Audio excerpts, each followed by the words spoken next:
കൂടുമ്പോൾ ഇമ്പം ഉണ്ടാകേണ്ടതാണ് കുടുംബം, അല്ലാതെ കൊമ്പ് കോർക്കുന്നതാവരുത്. പലരും പറയാറുള്ളൊരു വസ്തുതയാണ്, ധാരാളം സമ്പത്തുണ്ട്, ഒരുപാട് സൗകര്യങ്ങളുണ്ട്, പക്ഷെ ജീവിതത്തിൽ ഒരു സ്വസ്ഥതയുമില്ല എന്ന്. യഥാർത്ഥത്തിൽ സന്തോഷകരമായ ജീവിതം നയിക്കുന്നതിനുള്ള മാനദണ്ഡമാണോ സമ്പത്ത്, സൗകര്യങ്ങൾ എന്നതൊക്കെ? ഒരിക്കലുമല്ല. വ്യക്തമായ അണ്ടർസ്റ്റാൻഡിംഗ് ഉണ്ടെങ്കിൽ ഏതൊരു സിറ്റുവേഷനിലും വളരെ സന്തോഷത്തോടു കൂടി ജീവിക്കാൻ സാധിക്കും. ഏതൊരു കുടുംബത്തിലും സന്തോഷത്തിന് താക്കോലുള്ളത് ഉമ്മമാരുടെ അതല്ലെങ്കിൽ ഭാര്യമാരുടെ കൈകളിലാണ്.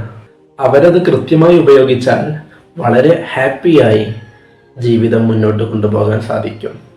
നിങ്ങളുടെ കുടുംബജീവിതം സന്തോഷകരമാക്കാൻ ആഗ്രഹിക്കുന്നവരാണോ നിങ്ങൾ എങ്കിൽ ഈ പുതുവർഷം പുത്തൻ ഉണർവോടെ നമുക്ക് സ്വാഗതം ചെയ്യാം. നിങ്ങളുണ്ടോ? ഞങ്ങളുണ്ട് കൂടെ. അതെ, 2026 പുതുപുലരിയിൽ ജനുവരി 1 മലപ്പുറം ടൗണിൽ വെച്ച് നടക്കുന്ന ഈ പ്രോഗ്രാമിൽ നിങ്ങൾക്കും പങ്കെടുക്കാം.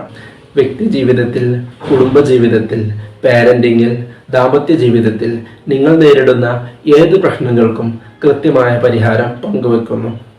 മുൻകൂട്ടി ബുക്ക് ചെയ്യുക, നിങ്ങളുടെ അവസരം ഉപയോഗപ്പെടുത്തുക.